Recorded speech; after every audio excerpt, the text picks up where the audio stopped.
What is up, you guys? This video is going to be less controversial and more informative, but it'll probably be controversial for some, I suppose. I've been talking a lot about linoleic acid and a little bit about stearic acid. And I want to do a whole video about stearic acid, show some of the literature that I've found on this, some of the literature I've seen on this, and talk about why I think this saturated fat is interesting. And as you guys know, we've got Firestarter coming out at Heart and Soil, which I will tell you about in a bit, but it is a high stearic acid tallow. This is why we made it. It's super exciting stuff. So I want to start with a story from Brad Marshall. So Brad Marshall is the guy behind the croissant diet. He has a blog, Fire in a Bottle. And I had him on my podcast. That podcast is going to be out in 2 weeks. So a week from tomorrow. Tomorrow's podcast is with Ben Beekman. We talked all about carbohydrates and polyunsaturated fats and what really causes metabolic dysfunction. We had an awesome conversation. We agree on almost everything. We had a little bit of friendly debate. I love Ben. It was a really good podcast. So the week after this will be Brad Marshall, and we went deep into these theories around mitochondrial reactive oxygen species, how polyunsaturated fats differ from saturated fats. So I want to start with this post from Brad's blog, Fire in a Bottle. And as you can see here, this is Emmy's story. And this is actually really pretty cool because it's just an N of one, but it's a very interesting story of a woman, Emmy, who allowed Brad to publish this and was not able to lose weight on a carnivore diet. She said she was strict carnivore. At the beginning of 2 years, she quit cheese and eggs. The middle of last year, she started drinking wine regularly, supplementing B12, and felt better. She lost 2 kilograms in 1 year.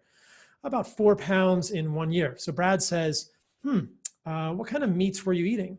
And Emmy says, in the beginning of carnivore, she couldn't stomach beef, so she ate pork, chicken, and fish. When she ate ad libitum, she gained weight. Interesting to see somebody gaining weight on a carnivore diet. Sometimes she was hungry again very soon, like 3 to 4 hours, so not a lot of satiety. Later, beef was easier, but my digestion was off, so my body didn't get the nutrients, but did store. So don't totally know what she means there, but you get the idea here. So what's interesting is that Emmy changed her diet, and she changed her meats, and she changed the fats in those meats significantly. So this is a woman who was struggling to lose weight, even on a carnivore diet that was primarily pork and chicken, because she couldn't stomach beef. The reasons she couldn't stomach beef are interesting, and we can go into that in a different video. But so she read about the carnivore diet, the croissant diet, which is Brad's idea of how to get somebody a whole lot of stearic acid by making high stearic acid butter and mixing it with flour. Now, flour is a carbohydrate. It's just a delivery vehicle. It doesn't have a real role here, but the idea is a high stearic acid diet. So she was like, okay, here's the stearic acid part. It's really not complicated. If you look at the broad strokes, eat mostly saturated fats, high in stearic acid, avoid PUFAs like the plague. Kind of been saying that myself. This is Emmy's words reposted on Brad's blog. So she did, and she lost 7 kilograms in 2 months. 2 months. And she thought this was incredible. So interestingly, and this is her history, that she tried everything before. She kept on gaining. She was so desperate to lose weight. She was convinced that the excess fat was was fueling autoimmune issues. She tried high protein, low fat, high fat, low protein, low calorie, ultra low calorie, and she gained weight on all of them. She gained weight on a 750 calorie diet per day, but when she got rid of pork and chicken and high sources of linoleic acid and increased stearic acid, she lost 14 pounds in 2 months. Here's a picture of Emmy. Super cool story. And what's so interesting about this is what is going on with stearic acid? Why is this different? So this is why I want to talk about this. Again, this is just an N of one story. It's not total science, but I want to show you some of the science around stearic acid, and you guys all know my thoughts on linoleic acid. If you have previous questions about linoleic acid, go to heartandsoil.co, heartandsoil.co, and you can find all the videos I've done on carbs and polyunsaturated fats in general. I've been thinking about this a lot recently, and I'm going to get Peter from Hyperlipid, whose work was generally the catalyst for this, on the show soon, and try and engage him in conversation and really go deep on this with him. I've been trying to build on that work as much as possible and add what I could, but he's done a lot of brilliant work there. My thoughts on this have generally been that evolutionarily, linoleic acid is probably a signal for us to get fat, as it allows our adipocytes to expand. And saturated fats, especially stearic acid, are the opposite signal that kind of tell our fat cells to shrink. So what am I talking about here with stearic acid and linoleic acid? I'll just show you guys these two molecules. Again, most of this video is going to be about stearic acid. Stearic acid is an 18-carbon saturated fat. It looks like this. When there are no double bonds between the carbons, every one of these bends or these branch points here, these angles, is a carbon. And then there are hydrogens attached. So every carbon is saturated with hydrogens, and that's why we call it saturated. There are no double bonds. Contrast this with linoleic acid, also an 18-carbon fatty acid with 2 double bonds, the first one appearing 6 carbons from the end of the molecule. That's why we call it omega-6. So this is an 18-carbon omega-6 polyunsaturated fatty acid.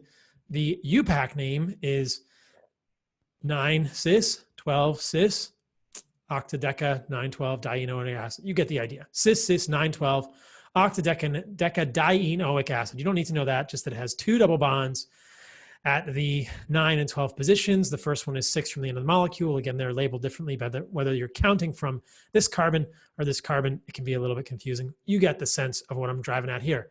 Linoleic acid looks differently from stearic acid, predominantly because it has 2 double bonds. Refer to the previous videos if you're wondering what the double bonds mean. In brief, the idea advanced by Peter and others is that the double bonds affect the ratio of FADH2 to NADH at the level of the mitochondria when the fatty acids go through beta oxidation. As you have changed that FADH2 to NADH ratio, there are more or less reactive oxygen species produced as these intermediates, these reducing intermediates, are delivered to the electron transport chain in the mitochondria, something that is conserved across species all the way from C. elegans through mice and humans. It's the same in all of us. It's quite fascinating. And if you get more reactive oxygen species, that cell turns off insulin signaling, which we think of as generally a bad thing, but there's much more nuance, as you will hear in the podcast with Dr. Ben Beekman, and as you will hear in the podcast with Brad Marshall, specifically that if you're adipocytes, if your fat cells are insulin resistant, they don't grow. So this is why I think people believe, and I believe also, that linoleic acid is signaling to our fat cells that they should grow, and stearic acid is saying, don't grow fat cells. It's actually time to shrink. Evolutionarily, what I think is fascinating is the idea that linoleic acid is found in nuts and seeds, foods that I believe are scarcity foods that we would have eaten in the fall before winter was coming. It might have helped us gain a little fat, which might have had a survival advantage. Perhaps there's an evolutionary role to this molecule, but that stearic acid is found in animal foods predominantly. Sure, if you're in the tropics, you could get some if you're eating cacao, but nobody's doing that evolutionarily. You can't really get cacao butter out of cacao very easily. I don't think we were getting a lot of cacao evolutionarily. I think we were mostly getting stearic acid in the fat of animals, specifically the suet. The kidney fat is very high in stearic acid. So let me show you guys an article or two that talk about the effects of stearic acid after I show you the amount of stearic acid in animal fat. So if you are interested in an article showing you how much stearic acid is in beef fat, here's one: fatty acid composition of beef intramuscular fat, sheeptail, beef kidney fats, which is what we're interested in here, suet. You can scroll down in the paper, you'll see that the types of fat were assayed in these things. C1800 is stearic acid. It's 23% in beef intramuscular fat, 33% in beef kidney fat, which is why if you really want the most stearic acid, you're going to get it from suet, which is why suet is kind of waxy. And you can also get some just even in the intramuscular fat in beef too. That has stearic acid as well. But you can see there's a shift here: more palmitic acid in the intramuscular fat, less palmitic acid in the nephric fat, the perinephric fat, the suet, and more in the suet, which is why we make fire starter from suet. We want the highest amount of stearic acid. So why do I care about stearic acid? Let's start with animal models, and then we'll move to human studies. There are a couple of really cool studies for both. So the first one is this one, which I have shown before. Dietary stearic acid leads to a reduction of visceral adipose tissue in athymic nude mice. Athymic nude mice, as you'll read in this abstract, are a metastatic tumor, breast metastatic tumor model. And stearic acid has been shown to reduce metastatic tumor burden in these mice. I'll show another study which shows that. They're saying that there's growing evidence that visceral fat, which is the fat within our peritoneum, or these mice peritoneum, peritonei, is related to metastasis and decreased survival. So when they gave these mice, they had 3 groups. They gave one mice a diet that was high in stearic acid, one group of mice a diet that was high in oleic acid, which is an 18-carbon monounsaturated fat, and one group of mice a diet that was high in linoleic acid, the 18-carbon polyunsaturated omega-6 fatty acid I showed you earlier. The visceral fat was reduced by 70% in the stearic acid-fed group compared to the other diets. 70%, 70%. The lean body mass was increased in the stearic acid-fed group compared to all of the other groups by DEXA, dual energy X-ray absorptiometry. So, conclusion. Unlike oleic acid and linoleic acid, stearic acid caused increased apoptosis or apoptosis, depending how you like to say it, programmed cell death, and cytotoxicity in preadipocytes, meaning it shrank fat cells. It shrank fat cells, and it didn't really signal the fat cells to grow or divide. You can actually see this in the graphs. I've shown this before. The low-fat diet with visceral fat, stearic acid, almost no visceral fat, corn oil high in linoleic acid, lots of visceral fat, safflower oil high in oleic acid, lots of visceral fat. A lot of people ask me about olive oil, and I think the jury is still out on olive oil because of studies like this. This is oleic acid. This is the 18-carbon monounsaturated fat, which is, at least in mouse models, increasing the amount of visceral fat. You can see the weight of abdominal fat, the visceral fat down here, low fat, stearic acid, much lower, corn oil and safflower oil. The low fat diet was pretty bad, stearic acid much lower, corn oil here, safflower still significantly more than stearic acid, but lower than corn oil. So is there a degree to which the number of unsaturations matters here? Possibly. So that is a fascinating study in mice. And there is another one looking at glucose tolerance. So this is a University of Kentucky student's PhD thesis, Valerie Lynn Reeves, from 2012. I believe this was published somewhere afterward, but you can see a diet enriched in stearic acid protects against the progression of type 2 diabetes in leptin receptor deficient mice, which are DB-DB mice. The first one were athymic nude mice. These are DB-DB mice. So this is how they make diabetes. The diabetes model is you knock out the leptin receptor. And as you can see here, leptin receptor deficient mice, DB-DB, and wild type mice were fed either chow or a high-fat diet enriched with stearic acid or oleic acid for 10 weeks. Progression of diabetes was evaluated. The stearic acid-enriched diet prevented increases in blood glucose levels independently of weight loss in DB mice compared to oleic acid. Again, here's olive oil or a chow diet. Diabetic mice fed stearic acid maintained insulin responsiveness and pancreatic islet cell organization compared to the DB mice fed chow and oleic acid diets. Pretty interesting stuff.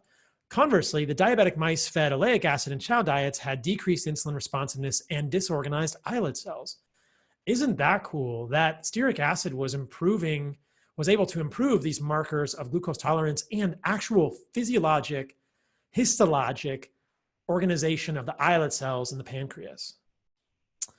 I pulled a couple of graphics from that paper to show you guys in summary what's going on here. You can see the amount of food consumed was significantly lower in the stearic acid diet in both wild type and DB-DB mice.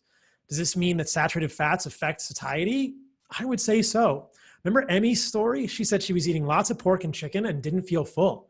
Is this because she was getting more linoleic acid? Potentially. Could vegetable oils be making us more hungry? Absolutely. I think there's a really strong, really supported argument that in our brains, saturated fats like stearic acid are also a critical part of satiety, of helping us feel like we're full. You guys can do this experiment at home. Take tallow, take suet, take Firestarter, our tallow from suet supplement, and see how full you feel if you take it before a meal.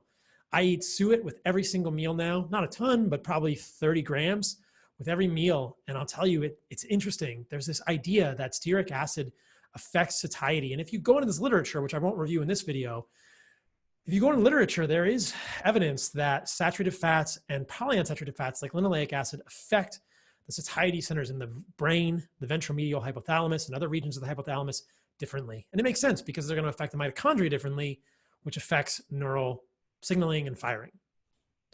On the blood glucose front, you can see this graphic from the paper.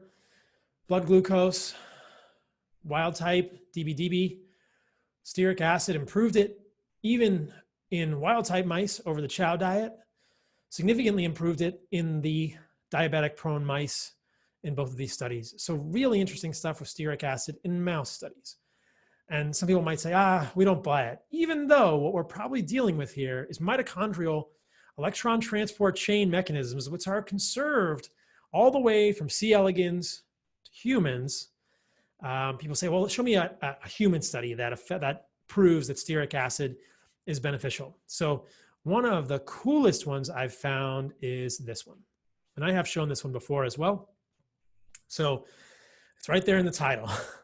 Dietary stearic acid regulates mitochondria in vivo in humans. And what's so interesting about this study is that they actually put people on a low stearic acid vegan diet for 2 days prior. They could see levels of stearic acid in the blood go down. Vegan diets are low in stearic acid. Not a good thing in my opinion. And that's not the only thing. In these people who were stearic acid deprived, you could see changes in the mitochondria. Beta oxidation, acylcarnitines went up, which means beta oxidation, fat burning is going down. Mitochondria also underwent fission, which is where they break apart, they fragment, and they become essentially less active without stearic acid. Then they gave these people 26 grams of stearic acid in a banana milkshake, and they gave it stearic acid by itself. And what did they see? They saw 18 carbon stearic acid ingestion rapidly and robustly. I love it when anyone uses the word robustly. I love that word. Causes mitochondrial fusion in people, in human people, within 3 hours after ingestion. C18 intake also causes a drop in circulating long-chain acylcarnitines, suggesting increased fatty acid beta oxidation in vivo, not a test tube, in real live humans, right? This work thereby identifies C18, stearic acid, as a dietary metabolite that is sensed by our bodies to control our mitochondria. This is in Nature Communications, guys. This is like one of the most preeminent journals out there. This is not, side of the road wonky journal. This is Nature Communications saying that stearic acid is a dietary metabolite sensed in our bodies to control our mitochondria.